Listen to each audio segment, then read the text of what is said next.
Hey! Tambala na! At eto na sila, ang nag-iisang masugid na tagahanga ni Nicole Yala. Chris Chuper! Kasama ang nag-iisang diehard fan ni Chris Chuper, Nicole Yala! Mula sa Mahiwagang Burnay, ang kwento.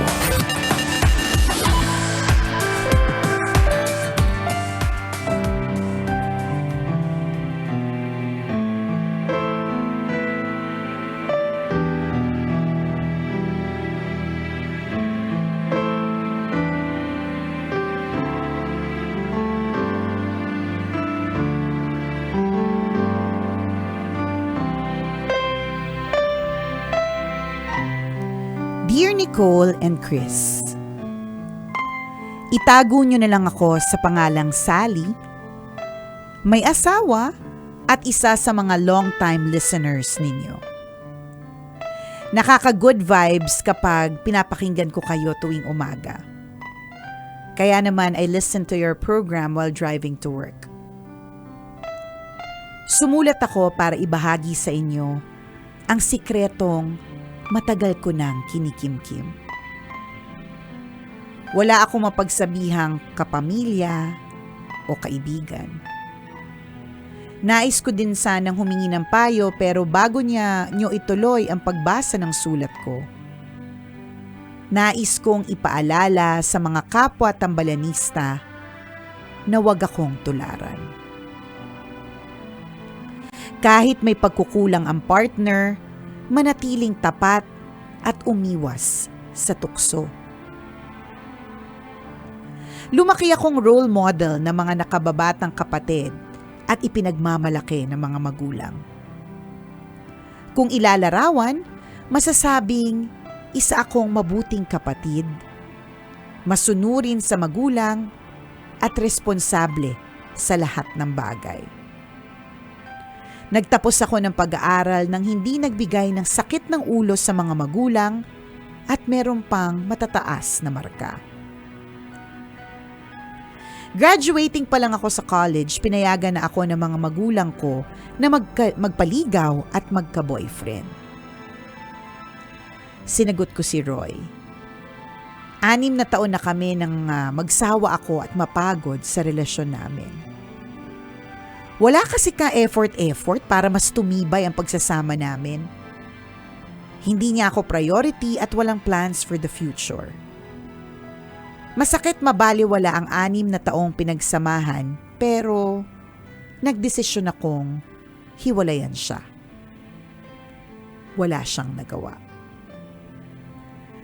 Para tuluyang makalimot, sinubukan ko ang online dating. Nakilala ko si Jay at nagkita kami agad. First meeting pa lang, may ganap na. Akala ko yun lang ang habol niya pero even after that first encounter, nagchat-chat pa din kami. Naulit ng maraming beses ang pagkikita namin and every time, may ganap sa amin. Doon ko na-realize na yun lang nga talaga ang gusto niya sa akin. I'm okay kahit walang commitment dahil masaya siya. Happy naman ito siya partner. Malaki ang font ko ngayon papabawas ako. Dahil ito daw. Totoy Mola. Oh, ganun! Isang araw, kinausap ako ni Papa tungkol kay Roy. Makipagbalikan daw ako. Kaya niligawan akong muli ni Roy. Pero habang naniligaw siya, tuloy ang pagkikita namin ni Jay. Natauhan ako na mali ang ginagawa ko kaya itinigil ko na ang pakikipagkita kay Jay. Naging okay kami ni Roy at syempre pa, may nangyari ulit. Pero that same month, nakipagkita ulit sa akin si Jay, asking for one last keme. Pinagbigyan ko naman. Kasi nga.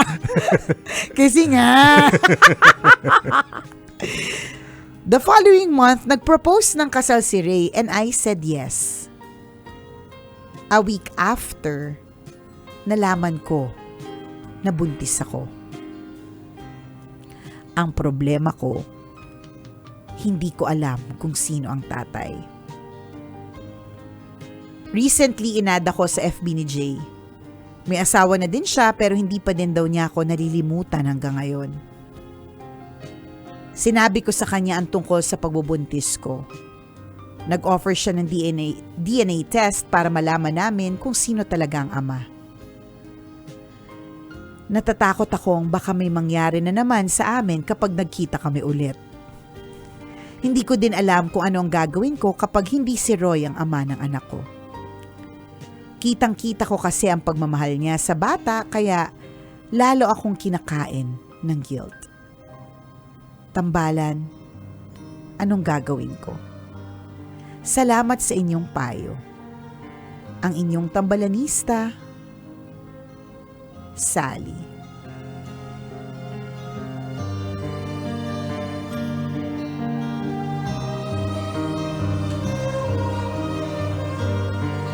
Alam mo, Sally, ang mahirap sa'yo, nung nagkikeme kayo, hindi kami kasali. Wala Alagay, kami sasali ko doon. kayo, sabi niya. Hindi. Sa problema, kasali kami. Sa keme, hindi. Ibig sabihin, doon sa panahon na masaya ka at hindi ka nag-iisip, hindi kami kasali. Oo. Paano ang saya-saya mo? Nagdidesisyon ka based on yung masaya ako ngayon, kaya nga dapat hindi daw nagdidesisyon kapag ka masayang masaya. Kasi most of the time, may posibilidad na mali yung desisyon. Tapos ngayon, nung mali nga yung naging desisyon mo, tapos may problema, yan. kasama kami. Nung pasarap, wala kami. Yan. Nung pahirap, kasali kami. Wag na, Sally! Harapin mo yan. Landi-landi neto. Ang hirap kasi sa'yo. Yan na nga! Ano, Tito? Ano sasabihin mo Ang dyan? rupok-rupok mo eh. Kung ako yung tatay mo, matagal ko nang ginamit yung tiyanay ko, kinurot ko yung singit mo, Ayan na nga. Yung ginamit ng nanay mong galing sa kilikili Kilikili. niya. Papunta dyan sa singit mo. Oo, Nang total. mamanhid na yung singit na yan. Hindi na makaramdam ng kahit anong feeling. Nang di na makaramdam ng kahit ano pang kate. Kaya nga, o Diba? diba? Kalurki, ang hirap sa'yo, Sally. Nandadamay ka sa problema mo ngayon. Sinasali mo kami sa problema mo. Samantalang nung kimihano masaya ka, hindi kami kasali. Sali, ha? Ikaw masyado ka. Well, alam mo, sa totoo naman, the truth shall set you free. Yun naman talaga yung katotohanan dyan. Pero baka kasi kapag malaman mo yung katatahanan, Roy will also set you free. Ang mahirap kasi dito, may asawa na yung Jay. Ang hirap naman dito kay Jay, may asawa na nga, inaano ka pa. Diba? Ang tsikitsa ulo ninyong lahat. Ang complicated, no? Sobrang complicated. Bakit kayo ganyan? So, Alam mo, nandahil lang sa ni Jay. karupukan. Sa ano ni Jay, partner?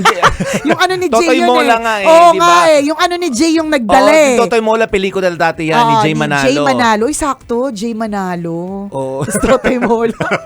Tapos yan na. Pinagpala kaya hindi niya makalimutan. Oo, di ba? Yan ang hirap eh. Ganon. Yung nag-iisip eh. Pero tama, malinaw na hindi pa lumalabas yung result ng DNA.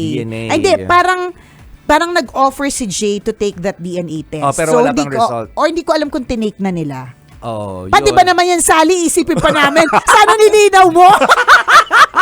Para tama din yung advice namin, or whatever it is. May magandang step naman pero yun. una, partner, okay ka dun sa kasi baka mamaya, nandun pa tayo sa part na hindi pa nagdi-DNA test eh. Oo. So, Malaking okay ka ba bagay doon? din, malaking Tsaka factor totoo din yung ba yun? magkaalaman. Totoo ba yung DNA test? Hindi ba sa pelikula lang yun? Diba? Ipa-DNA mo yan, di ko sure kung anak ko yan, di ba?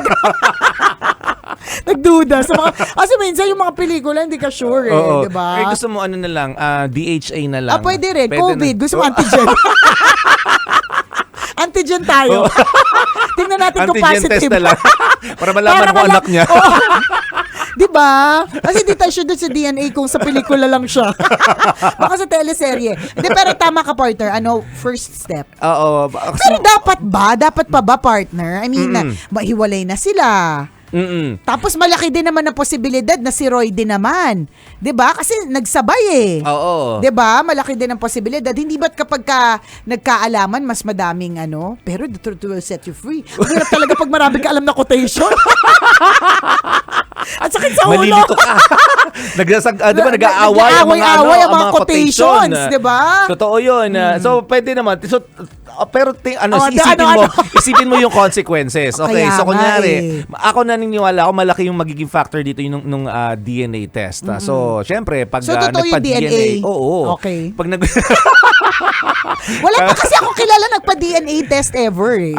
puro Oo. antigen kasi yung mga Oo kakilala nga, mo. Antigen drug test. Yan, ganon. Yan yun. Tapos syempre, yung iba partner, may tulo. Ibang test. Ano yung mga test na pinapasukan ng mga kaibigan mo? Yan. Anyways. Sa may DNA. Ang may bibigay nito syempre sa'yo, peace of mind. Peace of mind. Because the truth shall set you free nga. Oo, yan. Mababawasan yung worry mo kung kanino bang anak yung dinadala mo. So, pag nalaman mo na ito ay kay Jay, sino pangalan ng jowa niya? Roy. Kapag nalaman mo na ito kay Roy, so, kampante ka na doon. Diba? So, Kasi may posibilidad naman din. yes, talaga. yes. Ngayon, pag nalaman mo na itong dinadala mo ay kay Jay naman, yung kakalandian mo, sabihin mo na din yung totoo kay Roy na nabuntis ako ng ibang lalaki. Because nga, the truth shall set you free. Yes. So ngayon magkakaroon dito ng communication mag-uusap kayong dalawa. Siyempre mas aawayin ka, magkakaroon kayo ng matinding dito, tampuhan, away. Pero kung mahal ka talaga ni Jay, tapos, Jay o ni Roy? Nalilito kasi ako ni Kasi Roy. yung daming lalaki. Oo. Landi. Kung mahal ka kanya, pero posible din kasi magkasundo kayo na Roy, Okay na yan. sorry, pasensya ka na, nagkamali ako, pero ikaw talaga yung mahal ko. Ikaw yung pipiliin ko. Tapos pag sinabi ni Roy na tanggap ko ang pagkakamali mo, patatawarin kita, aakuin ko yung bata. Yan. So, kapag ganun, ayusin mo ha. Baka Yan, mamaya malaman namin, may iba kang lalandiin na naman. Oo. Yun yung isa sa maaaring direction kapag Pero, pero may kabilang side din. Yun din. On the other hand, eto na, kapag ka yan. sinabi mo kay Roy, Oo. meron ding posibilidad na i-let go ka niya. Hindi kanya tanggapin. Ayoko na, niloko mo na ako diba? So, tanggapin mo din yun. Pero, kasi kasalanan mo talaga yan eh. Oo. Kati-kati girl. Correct. Kayo na ni Roy, tapos may one last hurap pa kay may pahabol pa. may pahabol pa one last night. Nakakalerte. So yun yung consequences. I-consider mo yun either 'di ba tanggapin ka ni Roy or hindi. Pero siyempre we're hoping for the best na tanggapin niya, mapatawad ka niya at kayo pa rin ang magkatuluyan in the end. Ang yung higit kay sa lahat, Jay wala kang dapat doon, wala kang paano kapag si Jay nag-isip ng ito na yung overthinking paano kapag si Jay naghabol tapos ngayon malaman nung asawa ni Jay tapos ngayon yung asawa ni Jay hahabulin ka rin. Nako, saan ka magtatago? Yun dapat ang tinanong mo sa amin. Yun dapat. Paano ako magdi-disguise? Yan. Saan ako maglalagay nang hindi nila malalaman kung saan ako naroroon? Nagustuhan ko yung sinabi mo, partner, paano ako magdi-disguise. Yan. So, madami kaming mga kakilala na naggumagawa ng prosthetics. Makakatulong yun for sure. Mabigyan sila ng hanap buhay yan. ngayon. Walang masyadong events Tama. matumal ang paggawa ng prosthetics. Tsaka, partner, October pa yung mga Halloween ng mga face-to-face. Doon lang sila ngayon, kumikita. Bigyan natin ng negosyo ngayong Ghost Month. Di ba? So isa ka na sa magiging kliyente nila. Yeah, 'di ba? I'm so happy mabibigyan natin ng ng trabaho yung kaibigan natin ng prosthetics. PM is the key, girl. Sali PM mo kami. Mag-disguise ka na, 'di ba? Pero that's really part of overthinking. And yung overthinking will continue to happen if you don't take that DNA test. Yes. Kasi lagi mo yan iniisip at yung mga magiging posibilidad after. Ngayon yung sinasabi ni partner na scenario, good for you kung go pa rin ikaw, 'di ba, kay Roy, kung petawarin kanya at bongga pa rin yung inyong life. Ngayon dun sa scenario na posibleng hiwalayan kanya at hindi niya matanggap, these are consequences of our actions. Yes, at dapat mong tanggapin yun. You have to deal with it. May ganun talaga may ginawa ka, kailangan mo talaga, meron talagang action yun. May Correct. reaction na hindi maganda. In this Ganon. case, pwede mo nang tanggalin si Jay sa buhay mo. Oo. Paano nga pag Erase him. pagka si Jay nga, hindi mo na kailangan sabihin, paano pag iniwan siya ni Roy? Paano kapag tingnan mo, ang daming tuloy, isipin. Ang daming problema. Yan, kasi pasok ka ng pasok eh. Mali. Ay, nagpapasok ka ng pasok. Okay. Nagpapasok ka ng problema I stand erected. Nagpapasok ka ng problema mo correct. sa buhay mo, di ba? Totoo. Tahimik ng buhay niyo ni Roy nun. Kaya nga Di ba? eh. Pinapasok mo si Jay. Na-bore Ayan ka tuloy. eh. Ayan Oo, tuloy. na And then, problema. tsaka kung eto na lang let's all think na for the good. Tanggapin ka ni Ray, ganyan. Yun na lang muna yung isipin Sino si natin. Ray? Si Roy pa. Sorry. May isa pa pala. Landi talaga, tatlo sila. Si Roy. Oo. O, diba? Wag mo nang uulitin, please. Kasi Yes. dun sa mga, bakit mo hiniwalayan si Roy in the first place? Kasi feeling mo walang effort, feeling mo kulang. So, nag-give up ka sa mga moments na, basta nag-give up ka din agad. Although hindi naman maiksi yung 6 years, no? Pero ibig sabihin, naghahanap ka kasi lagi ng kakulangan. So yung kakulangan, hindi mo nire-resolve dun sa karelasyon mo, hinahanap mo dun sa ibang tao. Dun tayo nagkakaproblema. So sana kapag ka anak talaga ni Roy yan, utang na loob, tanggalin mo na yung kati sa sistema mo. Kung Yes. kakatiman, kati for Ray, 'di ba? Oo. Ganun lang. Ay, Roy pala. Baka may Ray na naman may pumasok, may Roy. Ganun. Oh. Madaming halamang makahiya sa tabing ilog. Mamulot ka doon. Anong Ikis-kis magagawa mo na? sa katawan mo. Nakakatanggal ng kati yung makahiya? Nakakatanggal ng kati, nakakatanggalin ng hiya. Ay, oo. Medyo makapal eh. Oo nga. Ay, next time na pupunta ka sa salon, huwag ka magpa-foot spa sa paa. Ano dapat? Mukha na ipa-foot spa. Kapal eh. Lakas ng loob eh, Lakas no? ng loob eh. Diba? Hindi nag-iisip. More of siguro parte hindi naman sa baka mamaya mawala na naman tayong tambalanista na ito.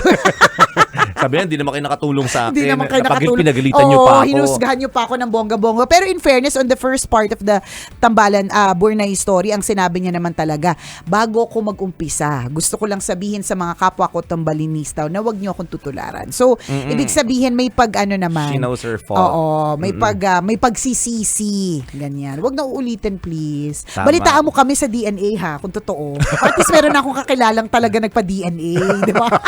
Para hindi namin maisip na na etchos lang ang lahat. Balitaan mo kami, syempre gusto ko rin imarites. Oo. Kanino ba talaga yan? Diba? Kay Jay o kay Roy? Pangalawang diba? episode ng Mahiwagang Burnay, ha?